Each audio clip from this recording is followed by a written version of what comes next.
you're all good. Dial. Friendly up top, friendly up, clear the base.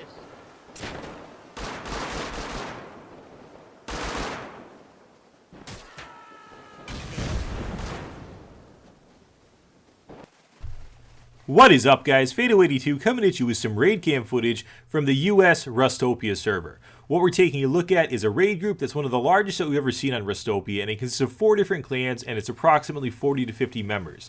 The clans making up this raid group consist of the YAR group, BHC, ZFG, and the A-Team. They are rolling out to one of the largest raids that we've ever filmed on Rustopia. Some of the things that you guys want to take note of here are the fact that the raiders are well geared and they're also color coordinated. Rust is not a game where you can see who your teammates are. They don't light up a special color, so the best way to achieve that is to wear similar attire. With the addition of skins that have been added into Rust for different items and pieces of clothing and armor, it's easier to achieve that, so you guys always want to do that so you know who not to shoot at. And also who to shoot at, the people who aren't dressed like you. Also, guys, take note they're building raid bases or staging bases here. Always something that you want to employ when you're raiding a base, even if you don't think you're going to have much resistance. If you get taken out of the fight and you have to respawn back at your main base, it's pretty much game over at that point in time. The raid bases want to have inside them beds and sleeping bags, which are respawn points, chests full of gear and loot, so you can go ahead and also put loot in there and also re-gear and rejoin the fight. Very important to build raid bases, so you need to carry with you supplies to be able to do that.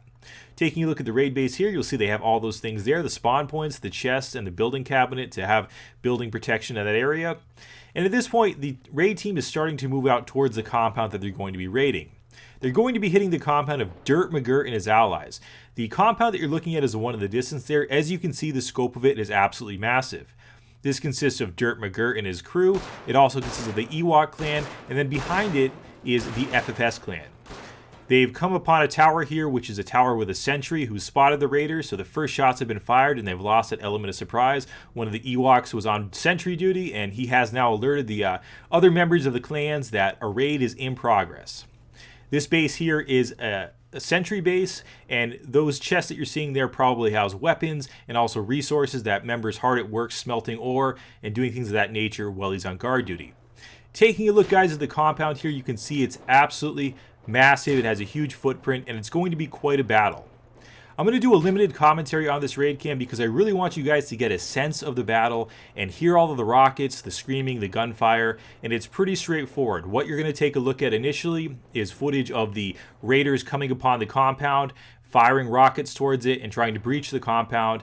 I will chime in later, guys, and talk a little more about the raid, but just enjoy the footage and listen to the sounds of battle. And keep in mind, guys, while you're watching this footage, that US Rustopia is a vanilla Rust server, and this is a vanilla Rust raid. What that means is it's not a modded server. There are no increased gather rates. There's no teleportation. All of the things that you're seeing here, such as the base, the rockets, were all the hard work of players who worked hard all week to achieve this raid to be able to bring it to you guys. Enjoy.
And as day turns to night, you guys will notice that the Raiders have made some progress. They've breached the compound. They've opened up the bases nicely with some rockets to open up some pathways into the bases to try to gain access to some loot and also to see what's going on in there. Rockets are an absolutely effective raiding tool, and a lot have been brought to this fight. It is said that 250 rockets have been brought by the Raiders to lay waste to this base. And as you can see, they're making some progress pushing forward into that compound.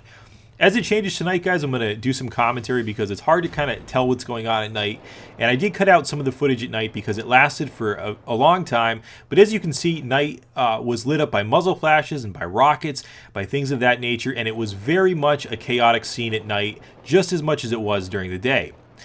This raid in its entirety lasted for 1.5 hours of pure action. That's not including the staging or anything of that nature. The fight itself was 1.5 hours. So I've condensed the footage to show it off to you guys.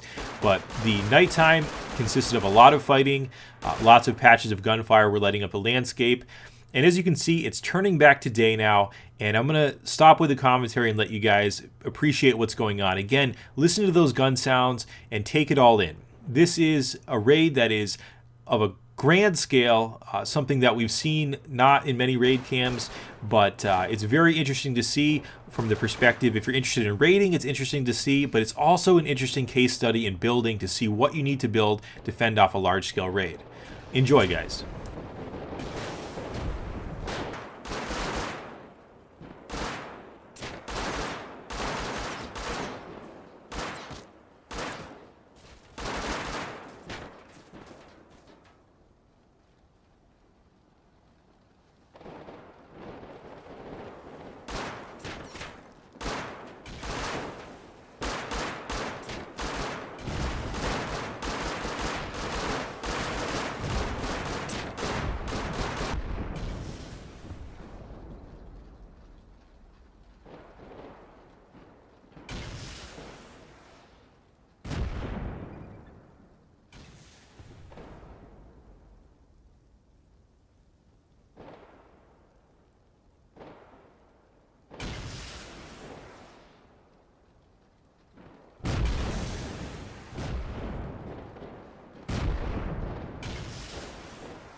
And here we have the man, the myth, the legend himself, Dirt McGirt. He's in his base. He's trying to fend off the Raiders as best he can. He just took a bullet to the face, but like a champ, he is trying his best to defend his base. Very difficult thing to do, but the Raiders here are doing what they need to do, which is pushing forward, and the defenders are doing what they want to do in a situation like this, which is stay in your base.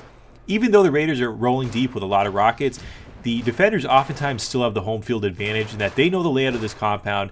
They have it a bit bottlenecked. There's some water involved, and the base has been laid out in a specific way to prepare for a raid like this. Don't underestimate the ability of Dirt and his crew to build bases, so they've done so in a way where they're expecting a raid. Probably not one of this scale, but they're expecting one nonetheless.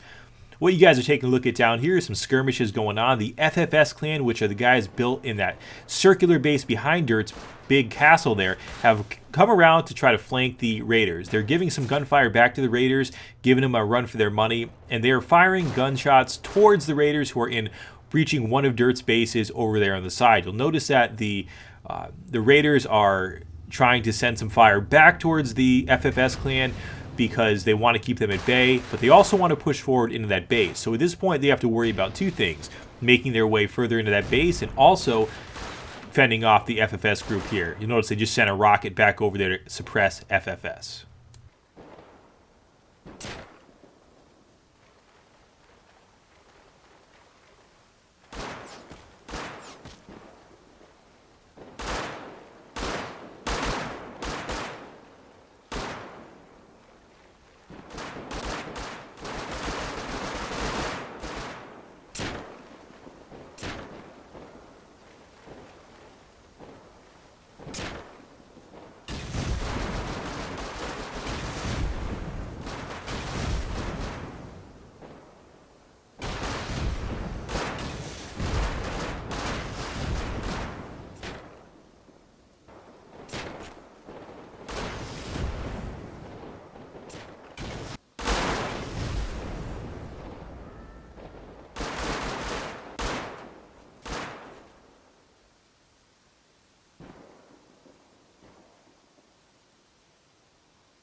And as we pan back in here, taking a look at some of the small arms fire going off, just take note, guys, of the amount of bodies that are piling up here.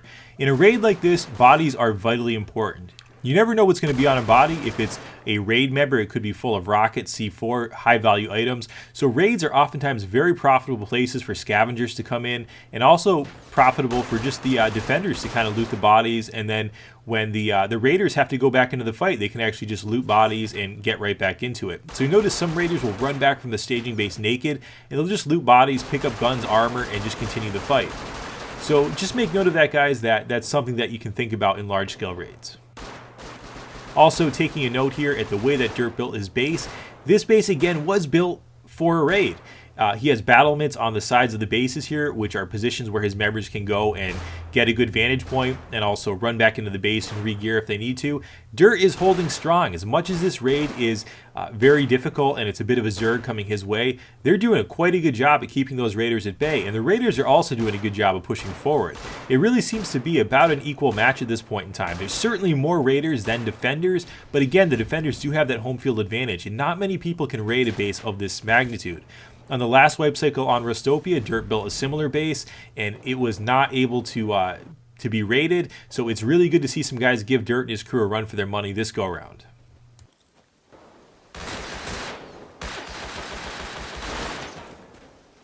And taking a look at a bird's eye perspective, we can really get a sense of the footprint of the base and just how difficult it is to raid a base of this magnitude. As you guys can see here, Dirt built out into the water. He used those outer perimeter stone walls, which are very difficult to penetrate.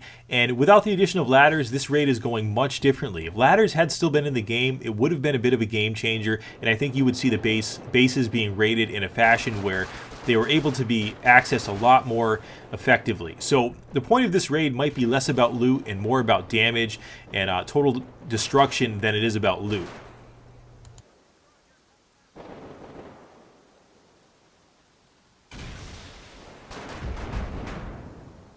And just take note of this small base here, guys. This was actually a battlement that was built by the raiders to fire back towards the defenders and to gain a better vantage point.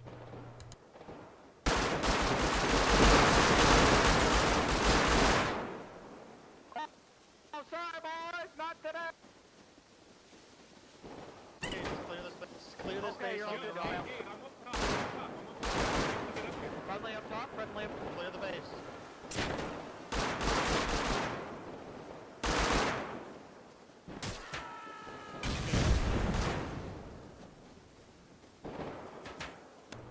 This small base here is one that the raiders are trying to breach. It was one that was giving them some trouble because the defenders were getting up top on the roof and firing back at them, which was acting as a flank base. This base also appears to have a fair amount of loot in it, as we can tell by the chests here. We don't know what's in there, but it does appear to be enough so that members are spawning back there, defenders are spawning back there, and giving the raiders a run for their money. I really like this shot here, guys, this perspective here. Usually I cut out stuff like this when it's in between walls, but I think this shows a nice slice of things here, and it shows two worlds here. It shows one side of the wall where we have Weebs, who is one of the defenders here, trying to get loot, trying to figure out how to manage what's going on that side of the wall. And on the other side of the wall, we have a number of raiders, one of them who just shot their own team member accidentally. But this is a very stressful situation for that defender, knowing on the other side of the wall there are an undetermined amount of raiders.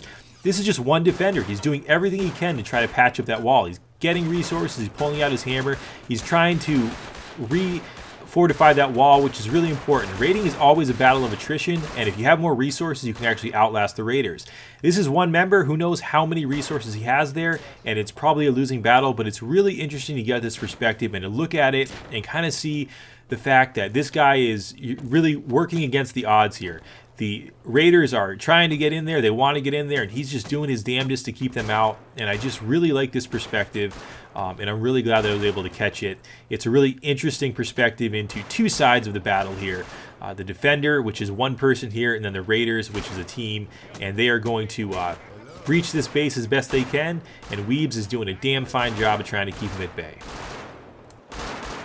I always tend to root for the underdog, so go Weebs.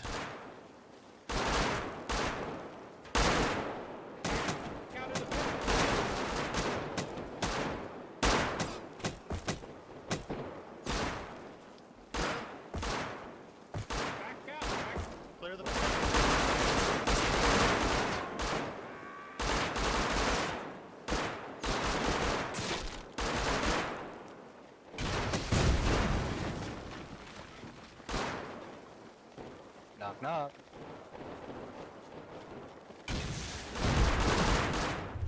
And Weebs has fallen in battle, but he did a damn fine job of keeping those raiders at bay as best he could. Not much you can do when a rocket hits you in the face, but good stuff, Weebs. Really a awesome effort at trying to keep those raiders at bay. Taking a look at Dirt's bases here, guys, notice that those two towers in the back are still relatively intact. They're actually fully intact, it looks like. And that main tower out front looks like Swiss cheese. There's a lot of holes in it. Probably Dirt didn't intend for that tower to store a lot of loot, so it's questionable as to how much loot the Raiders have access at this point. But again, we don't know if this battle is about loot or if it's about just bringing the fight to an enemy. But as we can see now, Raiders are running back down the hill naked. They are, at this point, probably running low on supplies at their staging base, which is usually what happens when Raiders run down naked. Again, because there's so many bodies on the battlefield here, they can run down naked, they can loot those bodies, re-gear, pick up pieces of armor, pick up weapons, ammo, and rejoin the fight. And that's exactly what they're doing in this circumstance. Taking a look back out here at the staging bases, notice that this staging base has around it those stone perimeter walls, which is a new way to keep your staging bases more fortified and to make them less prone to a counterattack. Dirt and his men may have sent out a squad to look for the staging bases, which is always something you guys want to do in a large-scale raid. If you can take out those staging bases, you're taking out the respawn points for the attackers, and it oftentimes is a game changer, and oftentimes it's game over for the Raiders at that point. Taking a look back here at Dirt's base, you'll notice again those towers in the back are intact, and Dirt is patching up that tower in the front to make it harder for those Raiders to access that tower as well. Dirt is using his building skills to his advantage here, and he's trying to patch it up while his other members are still at their battlements and keeping the Raiders at bay.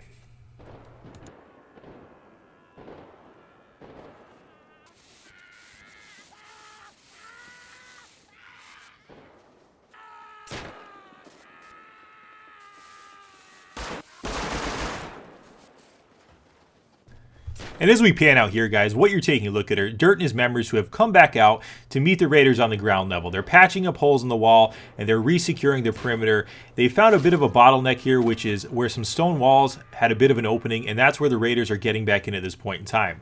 They're using that bottleneck to their advantage, and they're keeping the Raiders at bay. They're blowing them apart as they enter the front part of that bottleneck. At this point in time, the raid is winding down.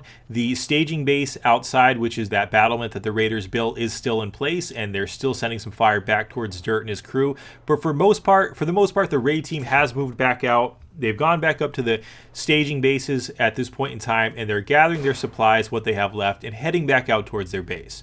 So all in all, guys, was this raid worthwhile? Absolutely. Both teams brought their A game to it. The Raiders rolled in deep. They did their best to do a lot of damage to the base, which I think is evident that they did do that. They probably didn't get to a lot of loot. That's probably something that wasn't a payoff in terms of the rockets, but they did a lot of destruction. They blew apart a huge tower that was in the middle of that compound that no longer exists.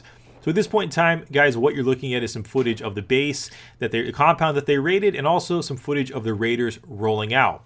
I'm not sure what happened after this footage. I'm not sure if the Raiders came back. At this point in time, I had been recording the raid for over an hour and a half of just pure raid footage, not including the staging base, and my fiance was about ready to kill me at that point in time because I told her I'd only be on the computer for about 20 minutes. And as we know with raids, sometimes it doesn't go down that way. So guys, let me know what you think of this type of raid cam with a more of a limited commentary. I think it's better. You can hear more of the sounds of battle and gain more of a perspective of what it's like to be in the raid and hear less of me talking. But let me know, guys, what you think. As always, Fado82, peace.